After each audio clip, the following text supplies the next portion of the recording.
ओम शांति। ओम शांति। ओम। आप सभी का स्वागत है। आज हम एक नए और महत्वपूर्ण विषय के साथ फिर से मिले हैं। वो विषय है मुरली का महत्व। मुरली तो हम डेली सुन रहे हैं और मुरली हमें बहुत इजीली बाबा के प्यार से मिल भी रही है। मुरली पर द्वारा जादू कब हम होता है? पर हम मुरली का महत्व कम करते जा रहे हैं। बाबा मुरली में कहते हैं मुरली का जादू चलेगा, परंतु मुरली का जादू कब चलेगा, उसकी विधि क्या है सुनने की, उसके महत्व को हम जीवन में कैसे लाएं। मुरली हमारे आध्यात्मिक जीवन का एक बेस है, परंतु हम अगर उसी को कमजोर कर देंगे तो कहीं ना कहीं जो उसके ऊपर इमारत खड़ी होनी है वो कमजोर रह जाए। तो आज हम अपने भ्राता अरुण जी के साथ अपने कुछ प्रश्नों को लेकर आए हैं, जो अपने अनुभव से और अपने आध्यात्मिक जीवन की गहराइयां हमें बताएंगे। भ्राता जी, आपका बहुत बहुत स्वागत है। तो हम कुछ महत्वपूर्ण प्रश्न आपसे करना चाहते हैं, तो हमारी विनती है कि आप उस पर प्रकाश डालें, जिससे हमारे ब्राह्मण परिवार के सभी भाई बहन मुरली का महत्व अपने जीवन में समझ सकें। और जो मुरली सुनते सुनते कहीं सो जाते हैं या अलबेलेपन में एक शरीर के साथ ही सिर्फ आ जाते हैं, शारीरिक समृद्धि से आ जाते हैं, तो वो कैसे अपने जीवन को शक्तिशाली बनाए मुरली से। तो भ्राता जी, आपका बहुत बहुत स्वागत है। तो भ्राता जी, मेरा सबसे पहला प्रश्न है, ये जो मुरली है हमें प्रतिदिन सुनना क्यों जरूरी है? बहुत अच्छी बात है, क्योंकि जो बाबा के बच्चे हैं उन सबका मुरली से बहुत प्यार है। और हम समझते हैं कि मुरली सुननी माना हमारी हाजिरी लग गई सेवा केंद्र पर। अब योग करके चले जाएंगे तो हाजिरी नहीं लगती है, काउंटिंग नहीं होती जब तक कि मुरली नहीं सुनते। जैसे कि स्टूडेंट अगर कॉलेज के अंदर जाए, वो टीचर के सामने बैठे नहीं, क्लास में पढ़े नहीं, तो उसकी एब्सेंट लगेगी। हाँ जी। मुरली का भी अपने ज्ञान मार्ग में ऐसा ही महत्व है। पहली बात तो ये कि हम अपने आप को स्टूडेंट समझते हैं। महत्व की बात आती है कि मुरली का महत्व क्या है। जैसे हाँ स्टूडेंट के जीवन के अंदर पढ़ाई का महत्व होता है, ऐसे ही हमारे जीवन के अंदर भी मुरली का महत्व है। और ये हमने देखा है अनुभव के आधार पर कि शुरू में जब हम ज्ञान में चलते हैं तो बहुत लगन से मुरली सुनते हैं, स्टूडेंट भी समझते हैं।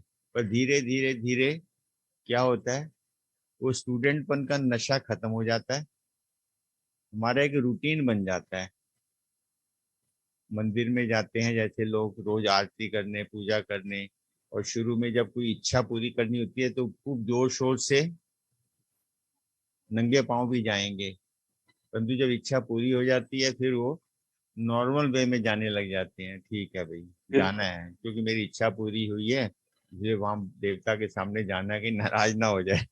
भक्ति मार्ग हाँ में तो जी। वैसा होता है। हाँ जी। मुरली में शुरू में जब हम होते हैं हमारे सारे प्रश्नों के उत्तर मिल जाते हैं, हमारी जीवन की समस्याओं का समाधान मिल जाता है हमें। और फिर धीरे धीरे क्या होता है, वो मुरली जो है हमारे लिए एक साधारण सा बन जाती है। बस क्लास में जाना है और वाइट लाइट से पहले पहुंचना है ताकि मुरली शुरू ना हो जाए। ये हमारा नियम सा बना हुआ है। और फिर मुरली में जाकर भी क्या करते हैं बहुत से लोग, कुछ तो लोग सुस्ती से सो ही जाते हैं सुनते सुनते ही। जैसे लोरी होती है, माँ सुनाती है, तो ऐसे बच्चे भी क्या करते हैं, सुनते सुनते बहुत से भाई सो बहन जाए। नींद आ जाती है। कुछ को नींद नहीं आती, सुस्ती आती है। सुस्ती माना क्या, खुली आंखें तो हैं, सुन भी रहे हैं, परंतु सुना कुछ नहीं होता, सिर्फ कानों में आवाज आ रही होती है। और कुछ भाई बहन क्या होते हैं, अपने ही चिंतन में लगे रहते हैं। मुरली सुन रहे हैं, आंखें खुली हैं, परंतु बुद्धि कहाँ कहाँ जा रही है। कई बार आपने देखा होगा, बहनें पूछती हैं भाई जी क्या सुन रहे हो, हाँ जी। हाँ जी। क्योंकि बहनें देखती है भाई कहीं और खोया हुआ है।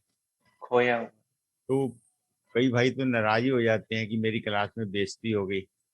मतलब हम इतने सेंसिटिव स्टूडेंट बन गए हैं कि हमारी टीचर बहन हमारी पूछ ले तो हम इंसल्ट समझते हैं, जबकि टीचर की तो ड्यूटी होती है अपने बच्चों को अलर्ट करके सुनाना। आप देखिए मुरली का महत्व, तो हम कहते हैं कि मुरली जब कह दिया, मुरली का महत्व आप देखिए गोपियों से पूछें। गोपियां क्या करती थी?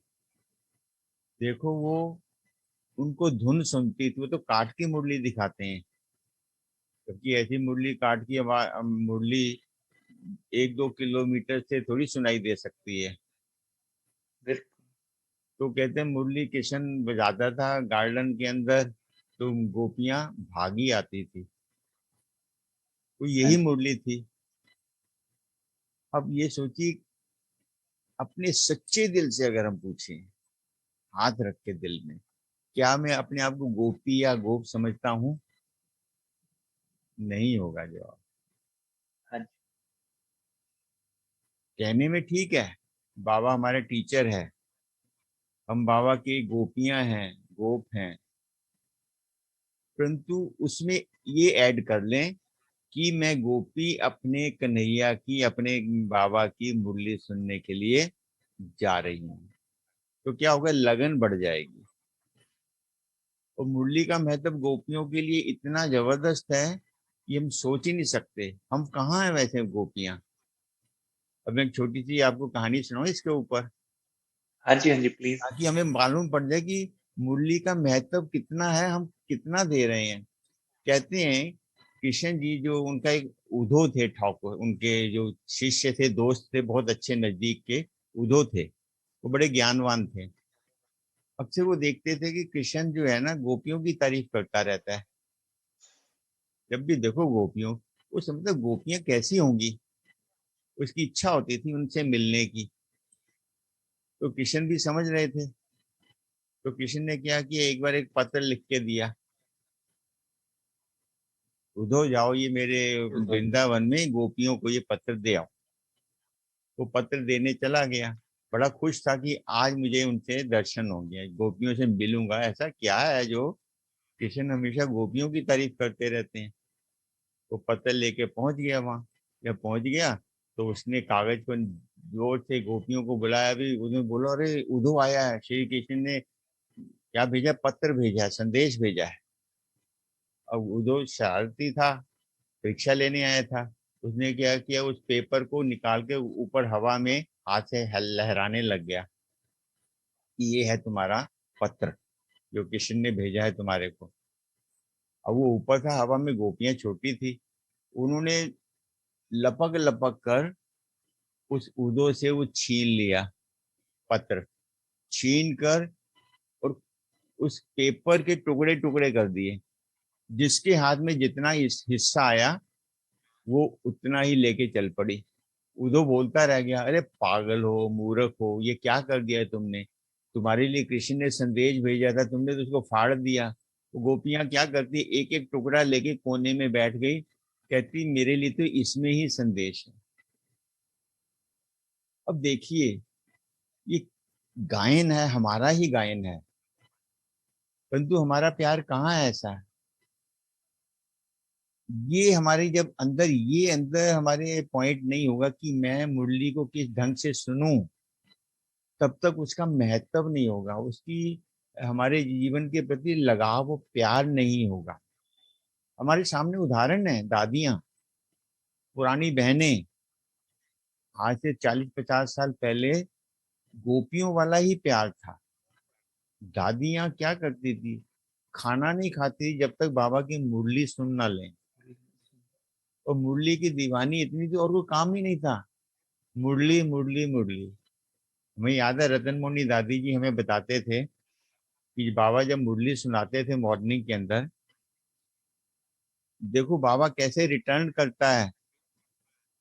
दादी कहते मैं, मेरी मेमोरी बहुत तेज थी, तो कहते मैं क्या करती थी, बगीचे में जाकर एक डायरी लेकर बाबा ने जो मुरली सुनाई होती थी वो सारी मैं नोट करती थी, बिल्कुल कॉपी टू कॉपी नोट करती थी। तो मम्मा को भी पता लगा, दादी को भी पता लगा, तो उसने देखा, क्या है, उसने कहा कि ऐसे ऐसे करके मुरली पढ़ रही है। तो बाबा को बताया उन्होंने। बाबा क्या क्या बोलते हैं, बाबा ये रतन मुनि दादी जो है ये मुरली बहुत अच्छे ढंग से लिखती हैं, इनको पूरी याद होती है। बाबा ने कहा अच्छा दिखाओ। तो वो मुरली देखी, बाबा ने कहा "अरे, ये तो पूरा कॉपी टू कॉपी है, वर्ड टू वर्ड है। तो एक दो और बहनें जोड़ दी। तो क्या वो लिखकर फिर कागज पे लिखकर फिर बांटने लग गए। तो रतन मानी दादी कहती मेरी ये ड्यूटी लग गई थी कि बाबा जो मुरली क्लास कराते थे उनको मैं नोट करके उसको बांटते थे। ऐसे मुरली लिखना शुरू हुआ। हाँ जी। तो इतना महत्व था बाबा की मुरली का। परंतु आज हमारे अंदर कहाँ है वो महत्व, शब्दों में है।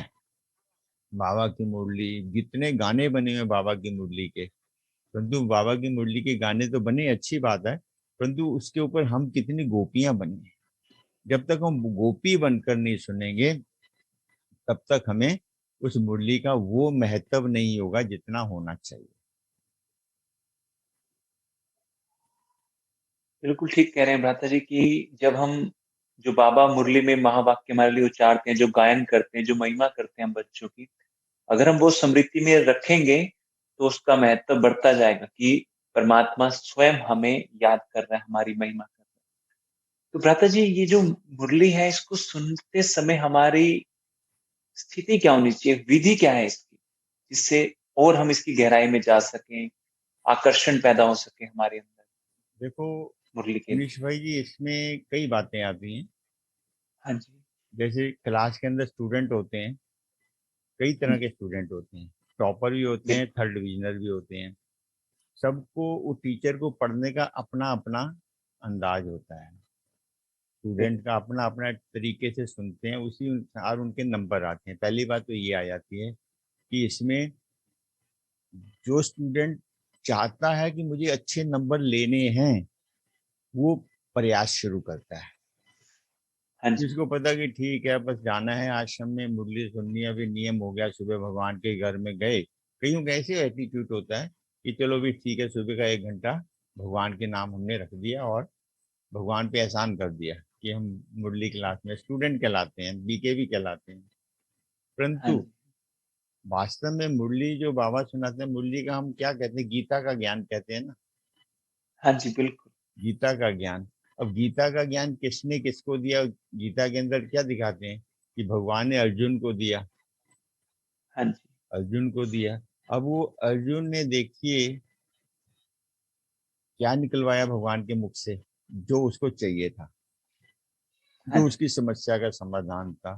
तो अर्जुन ने एक एक श्लोक, एक एक पॉइंट पर इतना महत्व रखा कि वो गीता आज सारे विश्व के लिए एक आदर्श बन गई। ये हमारी पहचान है, हमारी ही निशानी है, जिसको कृष्ण और अर्जुन के रूप में दिखाया। वास्तव में हम ही अगर अपने आप को अर्जुन समझें, आप एक दिन करके देख लीजिए, क्लास हाँ में जी। बैठ जाइए, अपने आप को अर्जुन समझ लीजिए कि मैं अर्जुन हूँ और मेरा भगवान मुझे गीता सुना रहा है। सामने जो बहन बैठी है वो रथ है उसका, और मेरा भगवान इस रथ के द्वारा मुझे गीता गीता सुना। सुना रहा है। तो अलग ही अंदाज होगा। तो कितना महत्व हो जाएगा, एक पल भी, एक शब्द भी इधर उधर नहीं जाएगा।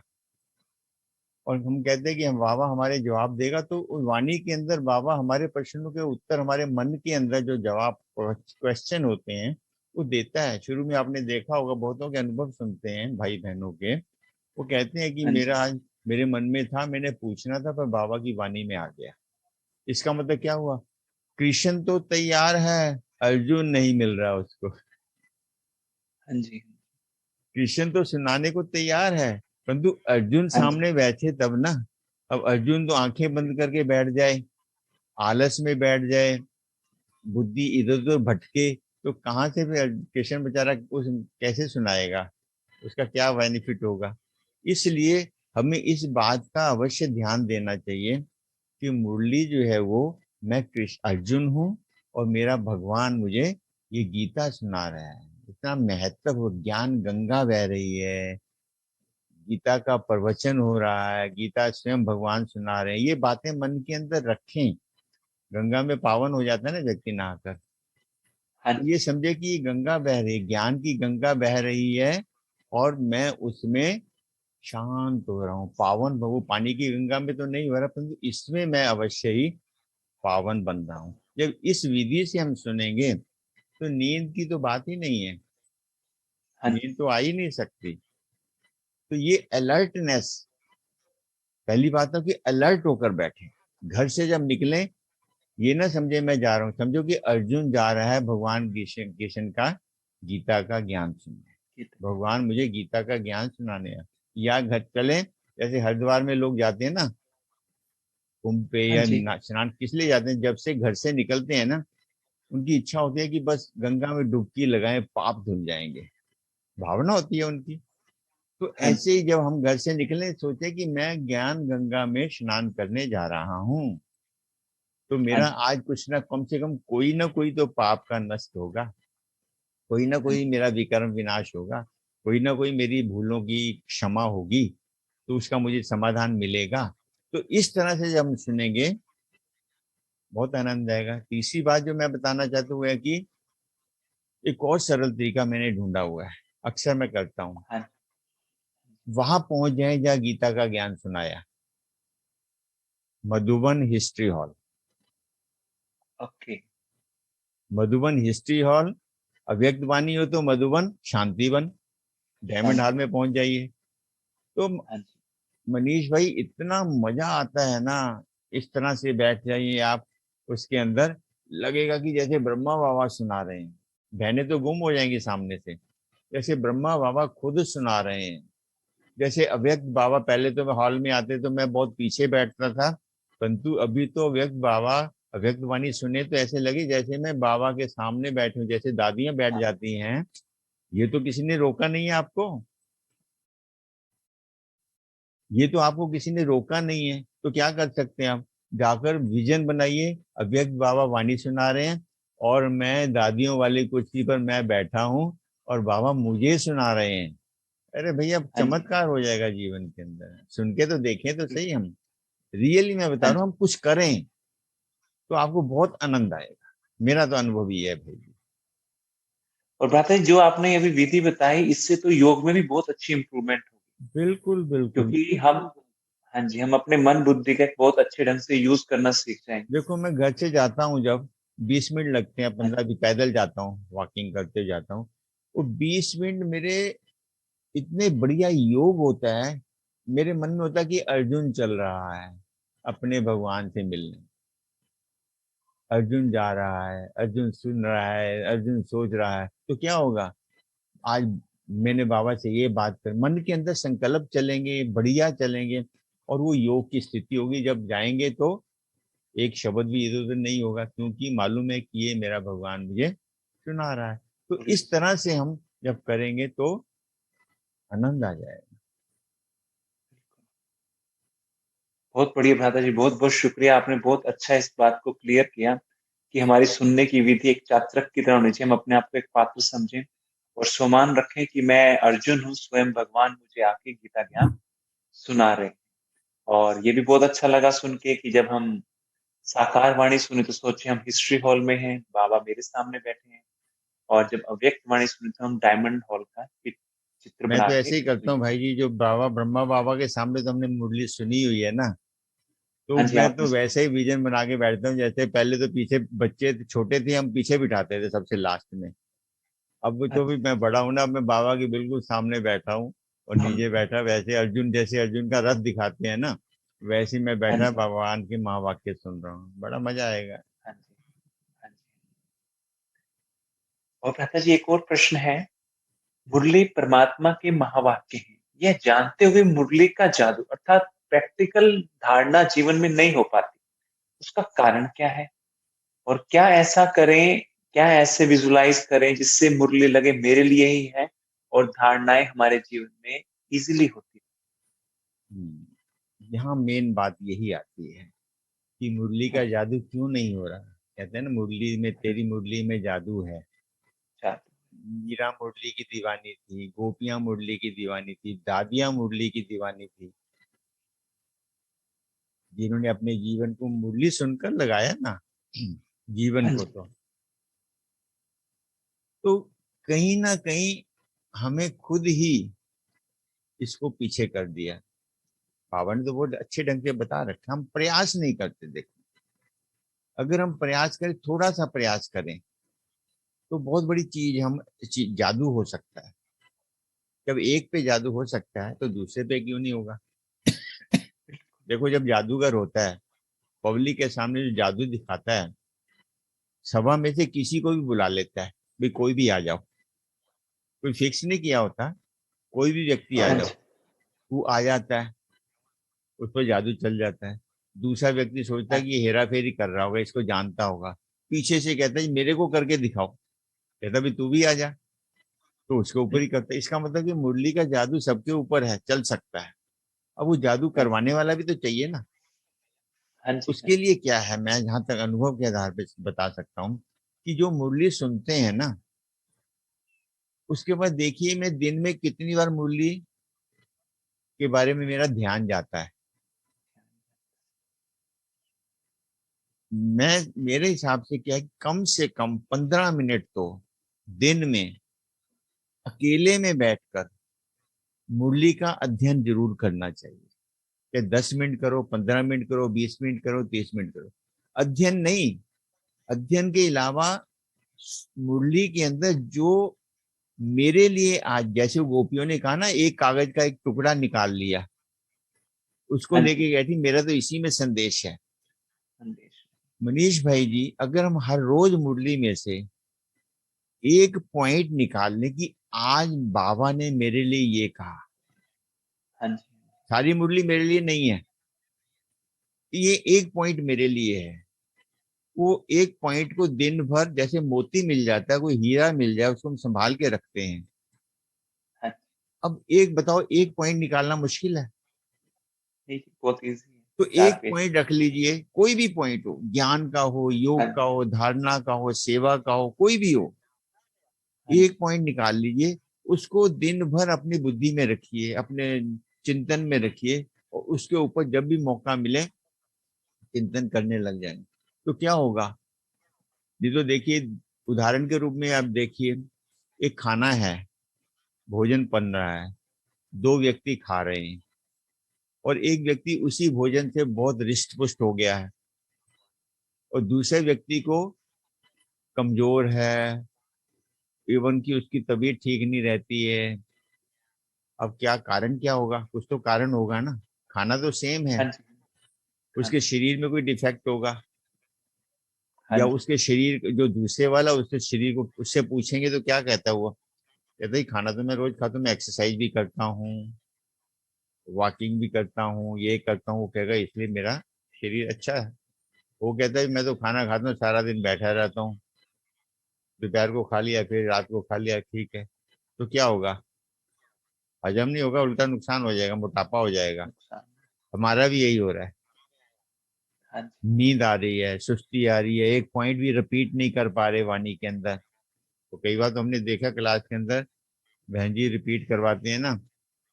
अब वैसे तो भाई कभी नहीं बोला होगा, वो बहन कभी नहीं बोली होगी, परंतु जब रिपीट कराते हैं अचानक, वो सबसे पहले बोल देते हैं, जो उनको पॉइंट याद होता है।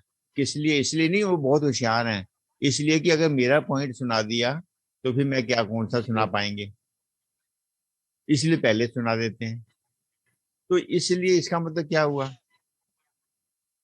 उसके लिए भोजन को हजम करना, जैसे गाय भोजन करती है तो जुगाली करती है तभी दूध बनता है, तो ऐसे ही हमें भी जब भोजन करते हैं, तो बाबा जो मुरली सुनाता है उसको हमें क्या करना पड़ेगा? बार बार रिपीट करना चाहिए, रीड मन करना के पड़ेगा, अंदर चिंतन करना चाहिए। जब चिंतन होगा तो ही उसकी प्राप्ति होगी। उसी लक्ष्य से मैंने कहा था, दिन में कम से कम जब मौका मिले, मैंने देखा है बहुत से दादी प्रकाश मणि जी को देखते थे, उनके हाथ में मुरली रहती थी हमेशा। जब भी बैठे, लॉन में बैठे हैं, धूप में बैठे हैं, कहीं बैठे हैं, मुरली हाथ में। जानकी दादी जी को देख लीजिए, जब भी जाते थे मुरली साथ में पड़ी होती थी।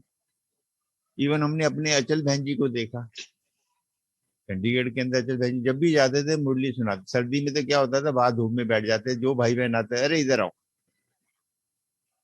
मुरली सुनी पढ़ी नहीं, बाओ बैठो, मुरली सुनो पहले।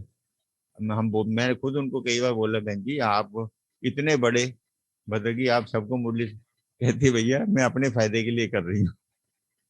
कि बाबा की वाणी जितनी बार मैं मुरली सुनूंगी सुनाऊंगी तो क्या होगा, मेरे को असर होगा, मेरे को फायदा होगा, आनंद आएगा।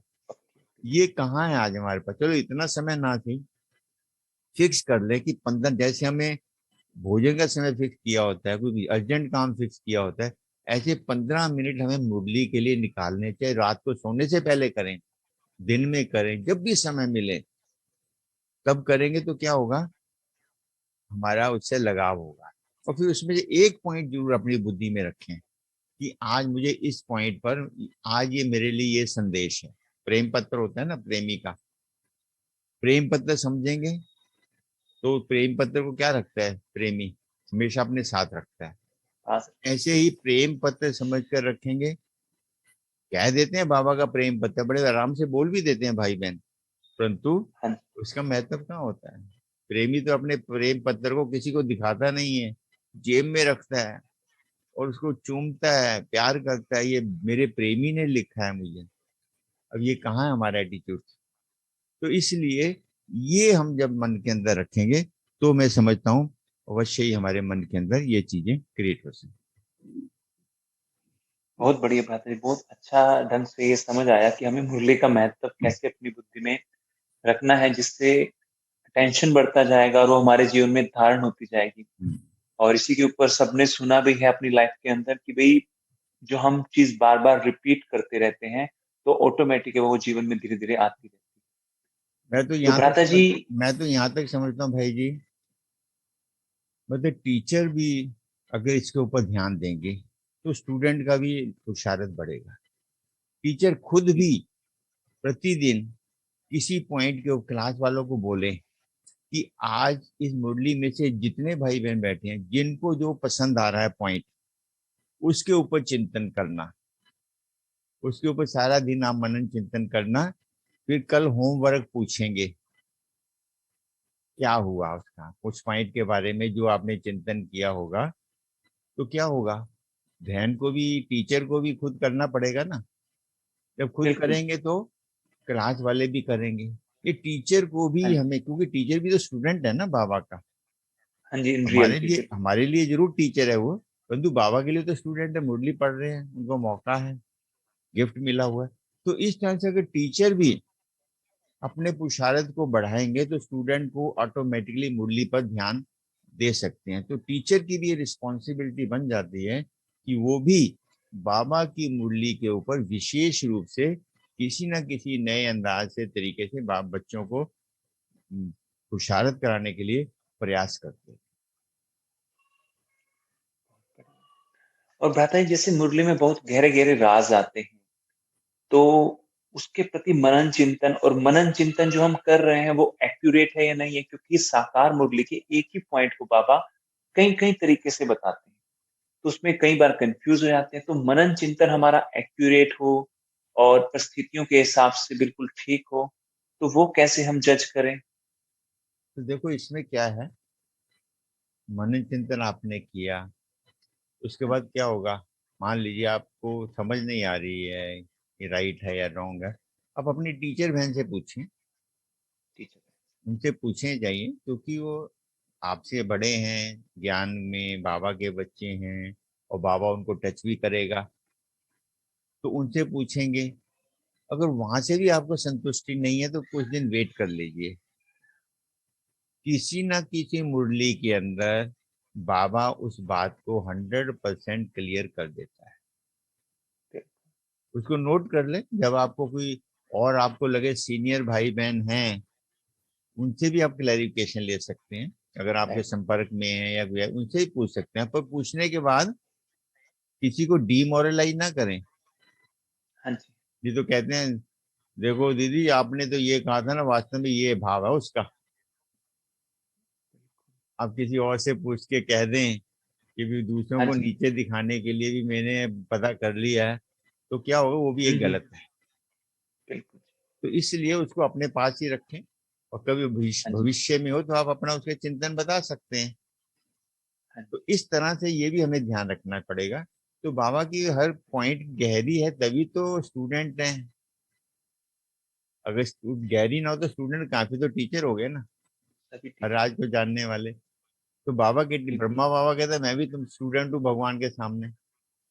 हाँ जी, पता नहीं, पहले ये सुनता है, अर्जुन है ये, पहले ये सुनता है। पहले तो हाँ जी, अर्जुन के क्वेश्चन बाबा ने हल किए ना। हाँ जी। तो ऐसे ही हमारे भी क्वेश्चन होंगे, परंतु उसको समाधान अवश्य देता है, वो करता है। बहुत बढ़िया बात है। बहुत-बहुत शुक्रिया। आपने हमारे जो प्रश्न थे उनका बहुत यथार्थ उत्तर दिया और हमारे जीवन में क्लियर हुआ कि भई मुरली का महत्व क्या है? मुरली का जो असली जादू है हम अपने जीवन में कैसे लाएँ? हम कैसे विज़ुअलाइज़ करके बाबा के नज़दीक पहुँचे और यथार्थ क्लियर रहे कि हम अर्जुन हैं, भगवान स्वयं आके हमें मुरली सुना रहे हैं, हमारे मनुष्य से देवता बनाने का वो परम ज्ञान सुना रहे हैं। और वो विधियाँ भी आज हमने सीखी कि जिससे मुरली हमारे जीवन में धारण हो सके और एक बहुत अच्छा गुण भी सीखा अभी-अभी आपकी बातों से कि भई हम अगर किसी से उत्तर प्राप्त कर लेते हैं, तो पहले जिससे लिया था अगर नहीं वो दे पाए तो कभी किसी को डिमोरलाइज़ ना करें। बहुत-बहुत शुक्रिया भ्राता जी। आज आपने हमारे जीवन में ये मुरली का महत्व पर प्रकाश डाला। आगे फिर कुछ नए प्रश्नों के साथ आपके अनुभव पास जरूर हाज़िर इसको होंगे। प्रैक्टिकल में करके देखें, और हाँ जी, फिर समस्या है फिर आप जरूर पूछें। इसको प्रैक्टिकल कुछ दिन करके देखें तो आपको एक एक नए अंदाज में एक अर्जुन, नया अर्जुन बन जाएंगे। मुरली सुनने का आनंद आएगा। हिस्ट्री हॉल में सुनो, क्या जाता है, फ्री में जाना है। डायमंड हॉल में बिल्कुल चलो, जी। जब व्यक्त वाणी वाले दिन संडे को वाणी पढ़ते हैं तो आप अव्यक्त डायमंड हॉल में पहुंच जाइए, अव्यक्त बाबा के सामने बैठ कर, बिल्कुल नजदीक बैठकर सुनिएगा, तो अलग हाँ भाषणा जी, आएगी। तो क्या कह सकेंगे, अरे मैंने बाबा के सामने बैठकर मुरली सुनी। वो कहेंगे कैसे, क्योंकि ऐसे, वो भी हैरान हो जाएंगे, हो सकता है उसको भी मोटिवेशन मिल जाए, अरे मैं भी सुन सकते हैं फिर तो इस तरह से महत्व बन जाएगा कि भगवान के सामने बैठ के नींद नहीं आएगी। देखो हम बात कर रहे हैं अब, अगर आप बात करते करते सो जाएं, एक व्यक्ति सामने हाँ वाला, जी, सुनने वाला सो जाए तो क्या होगा, हाँ जी। सुनाने वाले को कैसा लगेगा, कहेगा मेरा अच्छा नहीं महत्व भी नहीं है अभी, ये तो मैं सामने सुना रहा हूँ, ये बैठा सो रहा है। तो हाँ उसने जी, उमंग से सुनाएगा नहीं ना।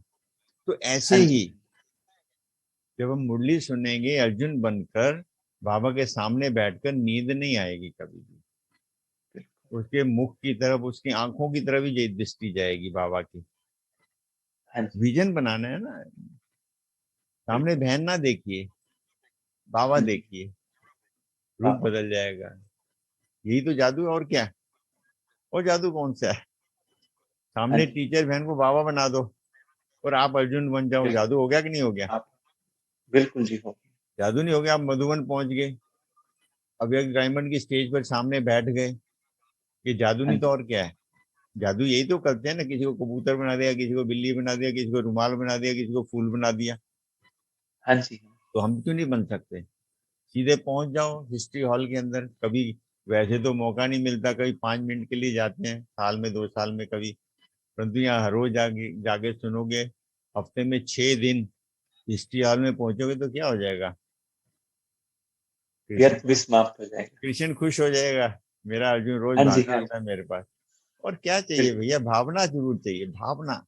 हाँ, हाँ जी, भावना का ही भाड़ा मिलता है। गोपियों की भावना थी, बिल्कुल। अर्जुन की हाँ भावना जी, थी अपने कृष्ण के अंदर, तो हम भी तो भगवान के अर्जुन है ना। बाबा कितनी बार कहता बिल्कुल। है, जो ओटे सो अर्जुन, हमारे लिए कहते हैं ना। तो हाँ जी। इसलिए हमें इन चीजों का ध्यान। और आपकी इन बातों से आज की मुरली की भी बातें कुछ याद आई कि हम युद्ध के मैदान में हैं, माया के तूफानों से डरना नहीं है। तो बाबा की मुरली हमें इतना सक्षम, इतना शक्तिशाली बना देती है कि हम युद्ध के लिए तैयार रहते हैं। वो ज्ञान के प्रकाश हमें मिल जाता है कि हम किसी भी तूफान से, किसी भी पुराने विकर्म के जो पेपर आए हैं उससे कभी घबराएँगे। बिल्कुल। ये क्लास जो आज हमने सुनी, तो इसको हम पहले अपने जीवन में खुद धारण करें, अपने जीवन को परिवर्तन करें और फिर एक नए अनुभव के साथ और उमंग के साथ और भाई-बहनों को भी आगे बढ़ाएँ। उनको मुरली का महत्व बताएँ और जो आज हमने सीखा, उससे जो परिवर्तन आया, वो अनुभव के रूप में भी उन्हें ज़रूर बताएँ। मैं शत प्रतिशत एक आज जो क्लास सुनी है, एक बड़ा आनंद, एक शक्ति एक अंदर आई है। तो मैं ज़रूर चाहूँगा आप सब सुने भी और अपने जीवन में लाएँ और औरों के जीवन में भी खुशियाँ लाएँ, क्योंकि बाबा के बिना खुशी। Thank you. ओम शांति। ओम शांति। एक मिनट बाबा की याद में बैठते हैं। हाँ जी, हाँ जी, प्लीज़।